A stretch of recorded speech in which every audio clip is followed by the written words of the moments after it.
देखिए, good morning students.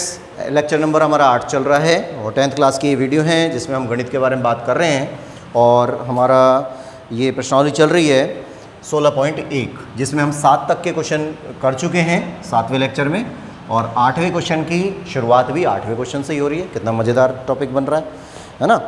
अब question number 8 देखिए, पढ़िए। क्वेश्चन नंबर 8 में क्या लिखा हुआ है कि 44 मीटर लंबी, 15 मीटर ऊंची और 35 सेंटीमीटर चौड़ी दीवार बनानी है। एक दीवार बनानी है और उस दीवार की जो नाप है वो दे रखी है हमको, लंबाई चौड़ाई ऊंचाई दे रखी है। तो हम इसको पहले लिख लेते हैं कि दीवार की लंबाई कितनी है, 44 मीटर, 44 मीटर, और चौड़ाई दे रखी है 35 सेंटीमीटर। चौड़ाई जो है ना वो 35 सेंटीमीटर है, इसको हम मीटर में कन्वर्ट करेंगे तो 0.35 मीटर आ जाएगा, 0.35 मीटर, है ना। ये लिखेंगे, 100 का भाग लगा देंगे तो ये आंसर आ जाएगा। और ऊंचाई दे रखी है 15 मीटर, ऊंचाई है 15 मीटर। ठीक, अब एक बात बोली गई है कि भाई इसको बनाने के लिए हमें कितने माप की कुछ माप दे रखी हैं कि एक ईंट है और वो 22 सेंटीमीटर, 10 सेंटीमीटर, 7 सेंटीमीटर की है, तो ईंटों की आवश्यकता कितनी पड़ेगी। देखिए, इसमें एक करेक्शन है छोटा सा। ऊंचाई जो है ना 15 मीटर लिखी हुई है बुक में, उसको आप 1.5 मीटर करिए। ये 1.5 मीटर है, 1.5 मीटर, तो 1.5 मीटर लेके चलना है। ठीक है, इसको ये मीटर में दिया हुआ है, ये मीटर में नहीं था, इसको हमने मीटर में कन्वर्ट कर लिया और ये भी मीटर में है। ठीक, अब दीवार बनानी है। थोड़ा कॉन्सेप्ट को याद करिए कि जब आपसे कहा गया था कि कोई भी चीज़ भरी जा रही है, कोई भी चीज़ निकाली जा रही है ना, या कोई लिक्विड की बात हो रही है, तो हमेशा वो आयतन की बात करता है। आपको खूब अच्छी तरह पता है, सब देखते हैं कि अगर हम दीवार बनाते हैं तो ईंट लगाई, फिर सीमेंट लगाई, है ना, फिर कंटिन्यू वो बढ़ती चली गई उसके ऊपर से फिर वो सीमेंटेड उसमें प्लास्टर कर दिया, तो दीवार भरी है ना हमने, दीवार बनी है। दीवार बनी कैसे? दीवार के अंदर हमने ईंट भरी है, सीमेंट भरी है, तो इसका मतलब ये अगर दीवार की बात कर रहा है तो आपको निकालना है आयतन। आयतन निकालेंगे इसका, तो यहाँ लिख देंगे दीवार का आयतन। अब दीवार में 3 नाप आ रही हैं, लंबाई भी है, चौड़ाई भी है, ऊंचाई भी है, तो ये तो क्लियर सी बात है कि भाई लंबाई चौड़ाई ऊंचाई आ रही है और तीनों नाप अलग अलग आ रही हैं, तो ये घनाभ होगा। तो दीवार का आयतन कितना होता है, क्या फॉर्मूला लगेगा फिर, लंबाई गुणा चौड़ाई गुणा ऊंचाई। ठीक है, कोई प्रॉब्लम नहीं है यहाँ तक। अब लंबाई गुणा चौड़ाई गुणा ऊंचाई कर दिया, अब इसमें मान रख दीजिए, तो 44 इंटू 0.35 गुणा 1.5 घन मीटर। इसको काटना नहीं है, कुछ भी नहीं करना है इसको, क्योंकि ये अपने आप कट जाएगा आगे जाके, तो आपका जो कैलकुलेशन पार्ट है ना वो काफ़ी कम हो जाएगा। इसको हम यहीं रोक देते हैं। उसके बाद दी गई है ईंटों की नाप, ईंटों की लंबाई। ईंट है, एक ईंट की ले लीजिए, एक ईंट की नाप दे रखी है, तो हमें दिया है ईंट की लंबाई कितनी दे रखी है। देखिए, ईंट की लंबाई दी है 22, 10, 7, तो 22 सेंटीमीटर तो लंबाई है, सेंटीमीटर में दी हुई है ना, और चौड़ाई है 10 सेंटीमीटर, और ऊंचाई है 7 सेंटीमीटर, 7 सेंटीमीटर ये दी हुई है। ठीक है, यहाँ तक कोई प्रॉब्लम किसी को नहीं आनी चाहिए। भाई ये दिया हुआ है, ये तो मैटर, इसमें हम कुछ कर भी नहीं सकते। अब क्या करना है, एक चीज़ गौर करिए, यहाँ पर सारी इकाइयाँ मीटर में चल रही हैं, तो यहाँ पर भी हमको मीटर लेके चलना पड़ेगा। अगर आप इसको फोकस करते हैं कि भाई सेंटीमीटर में है, सारी आपको सेंटीमीटर में रखनी है, तो ये भी सेंटीमीटर में कन्वर्ट करिए। बस इकाइयाँ समान होनी चाहिए, ये ज़रूर आपको ध्यान रखना है, चाहे आप मीटर में कन्वर्ट कर दें या आप सेंटीमीटर में कर दें। अब मैंने यहाँ पे सब मीटर में कर लिया है, तो हम इसको भी मीटर में ले लेते हैं। 0.22 मीटर हो जाएगा, 0.22 मीटर, है ना। इसको कर देते हैं 0.10 मीटर हो जाएगा, इसको कर दिया तो 0.07 मीटर हो जाएगा। 100 का मीटर है, 100 का भाग लगा दिया सब में, 100 का भाग लगाने के बाद इसमें तो हमें ये प्राप्त होगा, ये लिख दिया। अब ईंट का आयतन, ईंट की आकृति कैसी होती है, कल ही बताई थी ये बात, है ना, जब अपना लास्ट वीडियो चला था, नंबर 6 वीडियो चल रहा था। तो ईंट सबसे अच्छा उदाहरण होता है घनाभ का। तो घनाभ का आयतन यानी ईंट का आयतन, ठोस होती है, बताया था मैंने उस वीडियो में, बताया था आपको कि ईंट अंदर से भरी हुई होती है ना, तो ईंट का आयतन क्या होगा, लंबाई गुणा चौड़ाई गुणा ऊंचाई।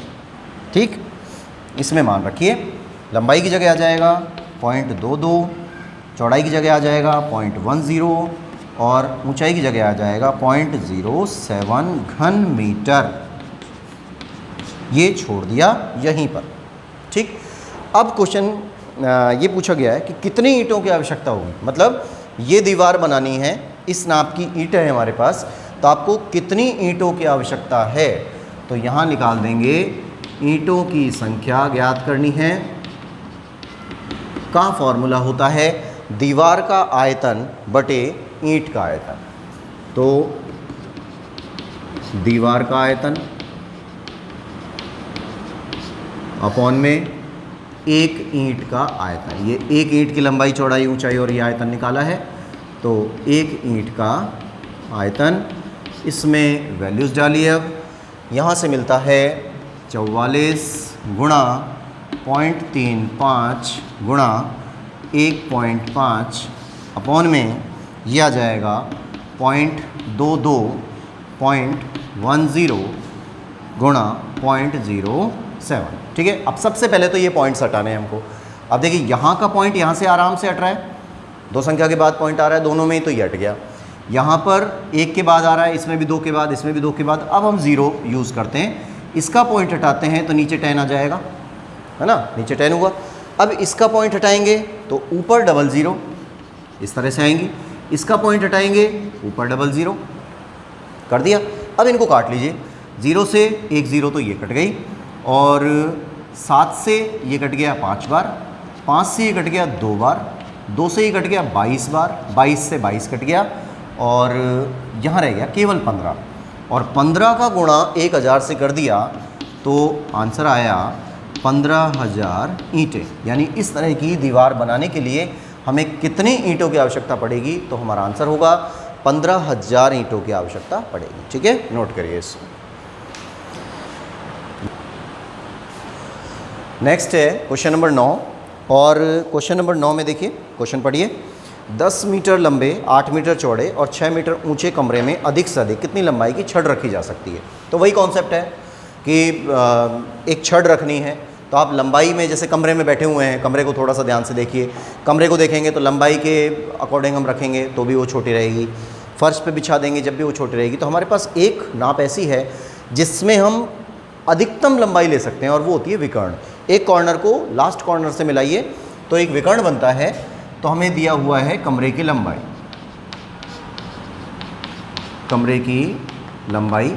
कमरे की लंबाई दी है 10 मीटर, ये हो गई 10 मीटर, चौड़ाई है 8 मीटर, और ऊंचाई आ रही है 6 मीटर, ये 6 मीटर।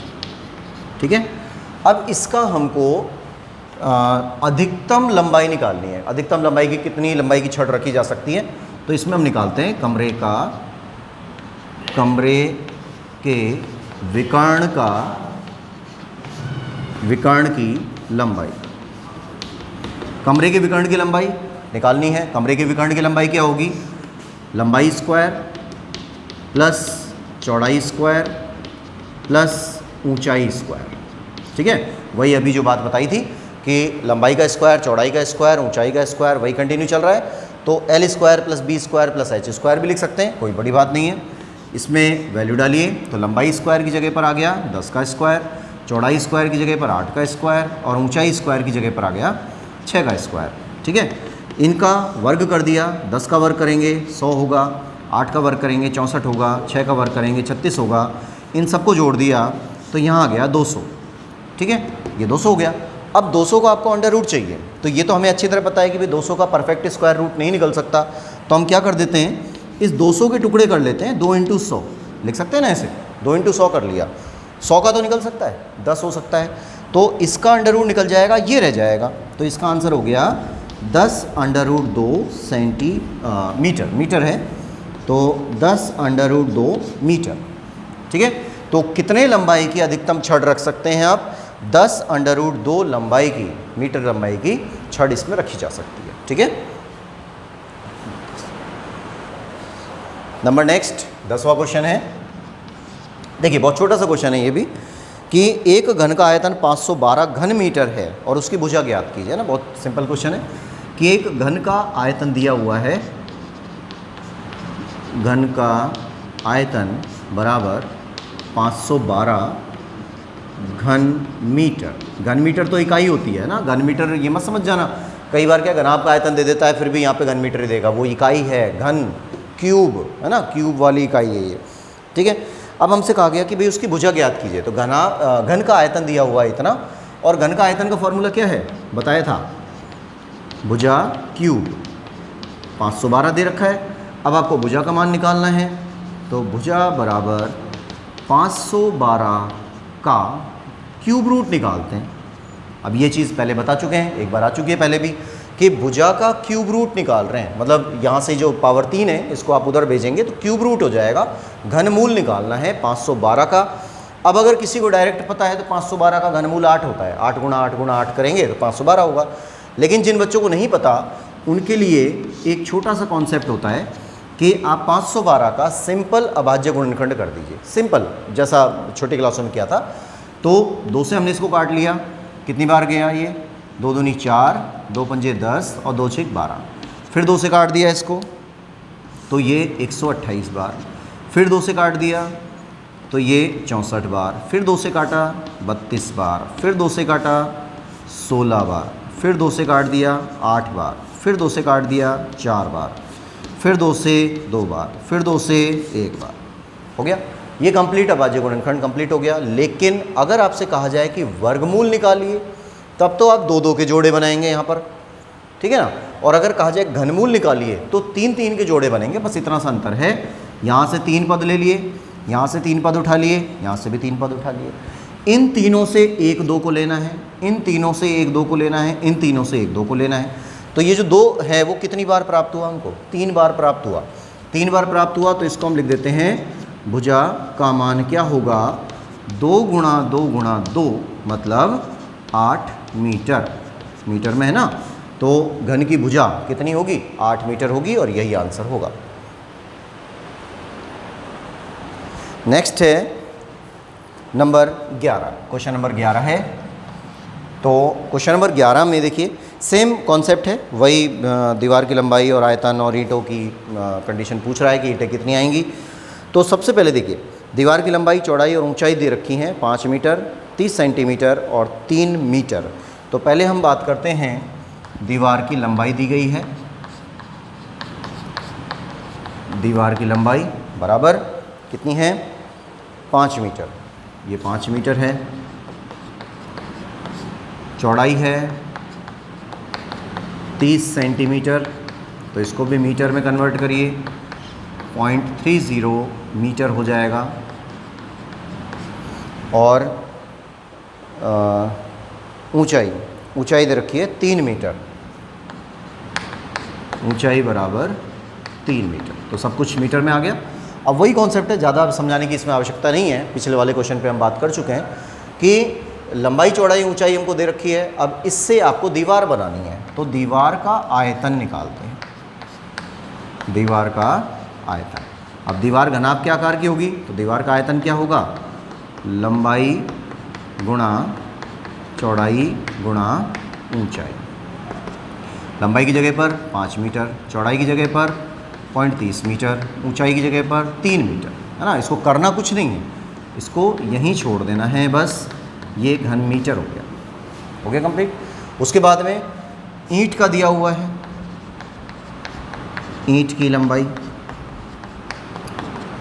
ईंट की लंबाई देखिए, ईंट की लंबाई हमको दे रखी है 20, 10 और 7.5।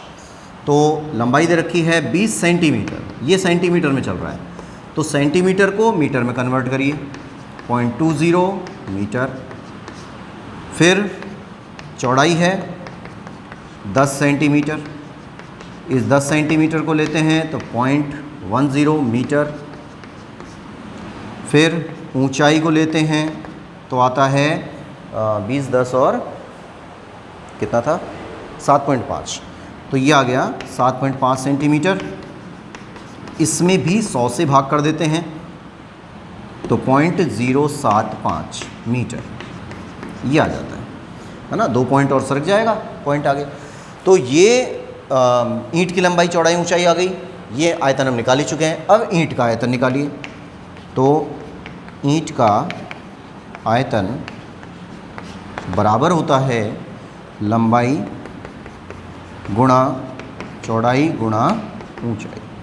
ठीक है, लंबाई की जगह पर 0.20, चौड़ाई की जगह पर 0.10, ऊंचाई की जगह पर 0.075 घन मीटर।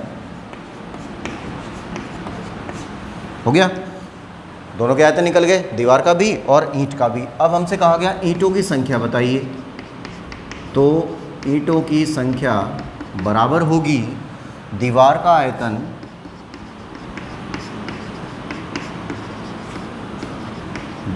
आयतन बटे ईंट का आयतन। एक ईंट का आयतन लिख सकते हैं, है ना, एक ईंट लगा दो चाहे आप, एक ईंट का आयतन। अब इसमें वैल्यूज़ डालिए। तो दीवार का आयतन था हमारा 5 × 0.30 या 30 और × 3 अपॉन में 0.20, 0.10 × 0.075। ठीक है, अब जो ऐसे पॉइंट्स हैं जिनको आप डायरेक्ट काट सकते हैं उनको डायरेक्ट काट लीजिए कि पॉइंट 2 संख्या के बाद है, यहाँ भी 2 संख्या के बाद है, इसको हटा दिया।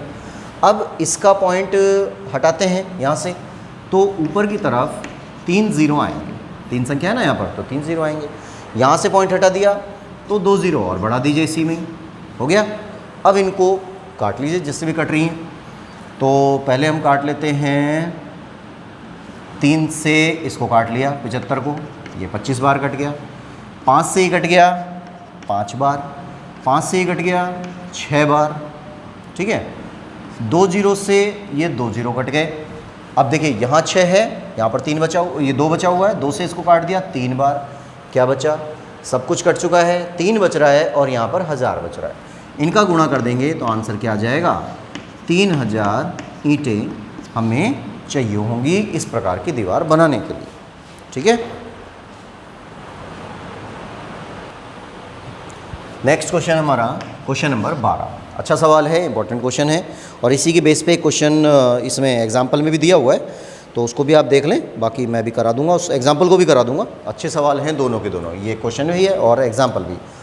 देखिए क्वेश्चन है हमारा कि एक घनाभ की लंबाई चौड़ाई और ऊंचाई का अनुपात 5:3:2 है ना। ये ज़रूर ध्यान रखिए कि अब नाप नहीं दे रहा है कि भाई लंबाई दे दी, चौड़ाई दे दी, ऊंचाई दे दी, वर्ग सेंटी वगैरह कुछ नहीं, सीधा हमको दे दिया कि भाई अनुपात है और घनाभ का संपूर्ण पृष्ठीय क्षेत्रफल इतना है, तो उसकी कोरों की माप निकालिए। मतलब लंबाई चौड़ाई ऊंचाई हमको निकालनी है। अगर इस तरह का कोई भी सवाल कभी भी आए, चाहे वो घनघनाभ की प्रश्नावली है, शंकु बेलन की है, गोले की है, किसी की भी है, अगर किसी में अनुपात दे दिया तो आप ये मान लें कि उसमें हम x मानेंगे तब जाके वो भुजा बनेगी। जैसे यहाँ पर दिया कि पहले तो ये देना है कि दिया है कि लंबाई अनुपात चौड़ाई अनुपात ऊंचाई, है ना, कितनी कितनी दी गई हैं वो देखिए। ये हमें दिया है 5, 3 और 2, तो 5:3:2 ये दिया हुआ है। अब हम यह मानेंगे कि माना घनाभ की लंबाई, माना घनाभ की लंबाई कितनी 5x सेंटीमीटर लिया जाएगा। ठीक है, डायरेक्ट 5 नहीं लेना, 5x लेना है, 5x सेंटीमीटर। इसी तरीके से चौड़ाई होगी 3x सेंटीमीटर।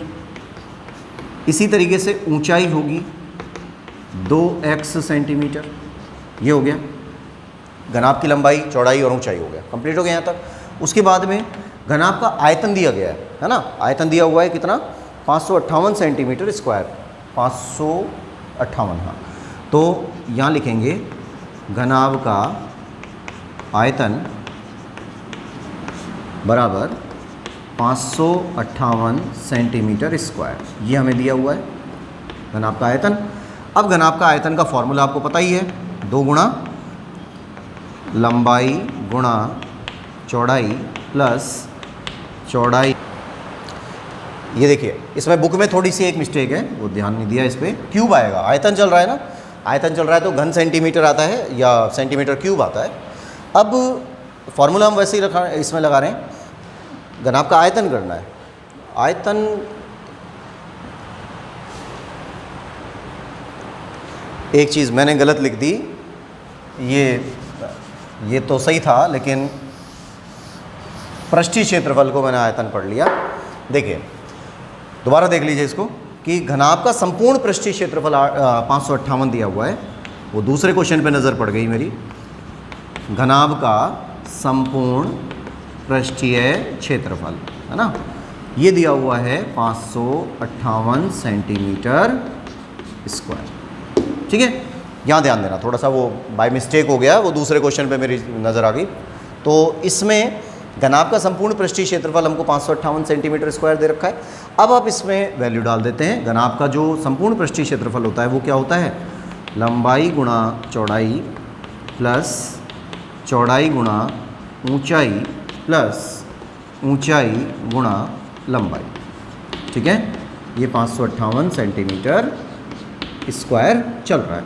अब इसमें अपनी वैल्यूज़ डालिए भाई, जो जो चीज़ें हमने मानी हैं यहाँ पर, जैसे लंबाई और चौड़ाई को हमने मान लिया ये 5x है, ये 3x है, फिर ये 3x है, ये वाला 2x है, फिर प्लस ये 2x है और ये वाला 5x है ना, ये 558 हो गया। अब इनको मिला लेते हैं, इनको सॉल्व करते हैं। ये आ जाता है 15x स्क्वायर, ये आ जाता है 6x स्क्वायर और ये आ गया 10x स्क्वायर बराबर 558। ठीक है, सबसे पहले तो ये इस 2 का पक्षांतरण करके उधर भेज देते हैं। 558 के नीचे जाएगा ये 2 और ये क्या क्या बनता है, यहाँ पर 15 और 10 25, 25 और 6 हो गए 31। तो 31x स्क्वायर 2 उसके नीचे भेज दिया, 558 बटे में 2 आ गया। अब इसको भाग करिए तो ये आ जाता है 31x स्क्वायर बराबर, ये 2 से कट रहा है तो 2 दूनी 4, 2 सत्ते 14 और 2 अट्ठे 16 हो गया। तो 276 आ गए और 31 का भी भाग कर दिया तो 276 बटे 31 कितनी बार गया, कितना आ जाएगा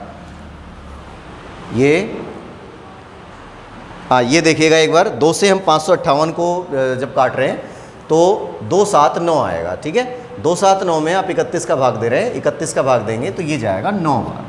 एक्स स्क्वायर बराबर 9 हो गया और x का इनका वर्गमूल कर दिया दोनों तरफ तो x बराबर 3 आ जाता है। पर ये आंसर नहीं है, अभी इसको कहीं यही छोड़ दें और ये समझे कि यही आंसर आ गया। आंसर ये नहीं है। क्वेश्चन में ये पूछा जा रहा है कि घनाभ की लंबाई चौड़ाई और ऊंचाई के मान बताइए। तो 3 को आप यहाँ रख देंगे, इनमें मान रख देते हैं, तब आएगा। अतः घनाभ की लंबाई कितनी हो जाएगी, x की जगह पर 3 रख दिया तो 5 दिया 15, तो ये आ जाएगा 15 सेंटीमीटर।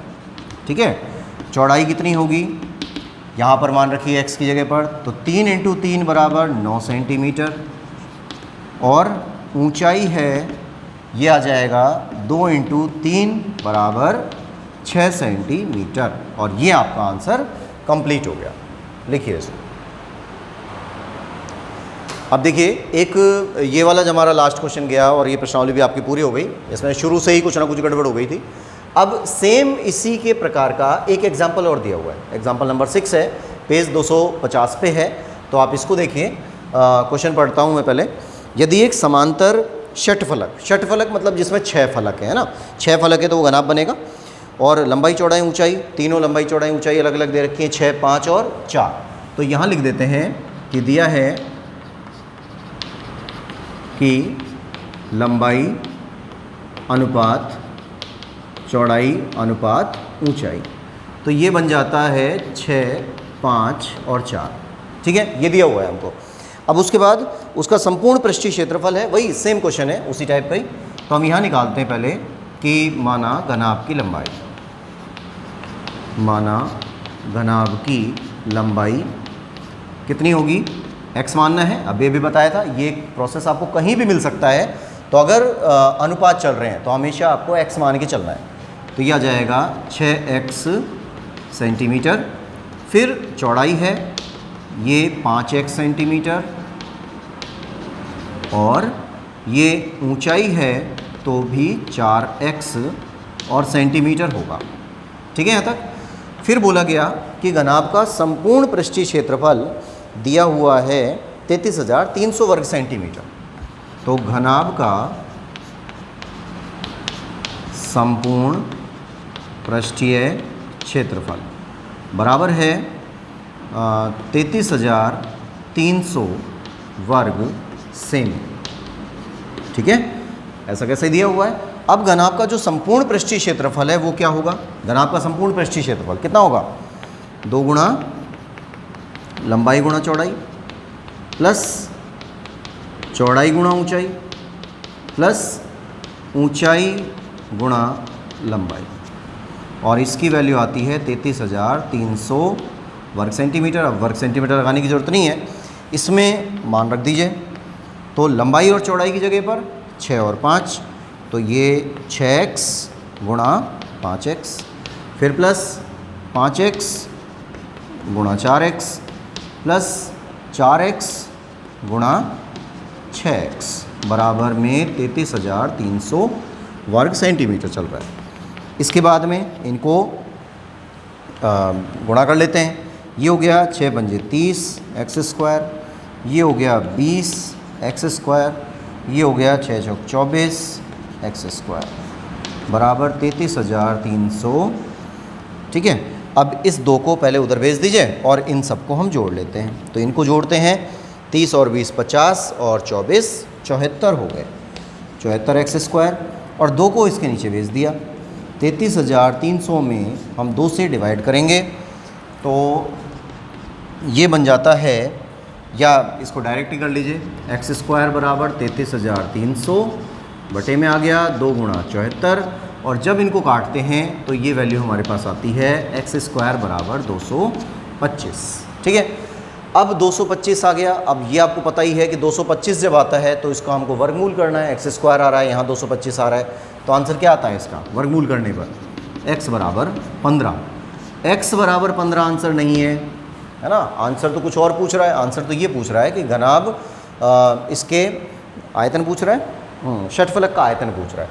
तो इसका षटफलक का आयतन पूछ रहा है, तो पहले तो आप इनके मान निकालेंगे, भुजाओं के मान निकालेंगे, फिर उनका गुणा करेंगे। तो यहाँ हम लिखते हैं कि घनाभ की लंबाई है 6 इंटू x का मान कितना चल रहा है 15, तो 15 से 90 हो गए, ये 90 सेंटीमीटर, और चौड़ाई का मान है 5 इंटू 15 75 सेंटीमीटर। फिर ऊंचाई है 4 इंटू 15, तो 15 चौक 60 हो गया, 60 सेंटीमीटर हो गया ना। यहाँ तक का काम खत्म। घनाभ की लंबाई चौड़ाई और ऊंचाई आ गई हमारे पास। अब आपसे कहा गया आयतन निकालिए, तो घनाभ के आयतन का फॉर्मूला, घनाभ का आयतन क्या होता है, लंबाई गुणा चौड़ाई गुणा ऊंचाई। अब 90 इंटू 75 इंटू 60 इनका मल्टीप्लाई कर लेंगे और आंसर आ जाएगा। यही आंसर होगा आयतन का। इनका जब हमने गुणा करके देखा तो 405 इस तरह से, और ये 000 घन सेंटीमीटर आंसर आ जाता है। ठीक है, अब एक चीज़ आप ध्यान रखिएगा कि फॉर्मूले हमको ज़रूर याद करने हैं, है ना। अभी प्रश्नावली शुरू हुई है और जो भी बच्चे इसमें नए ऐड हो रहे हैं, अभी धीरे धीरे बच्चे आ ही रहे हैं इसके अंदर, तो जब भी आप शुरुआत कर रहे हैं तो नंबर 1 से शुरू करना है हमेशा।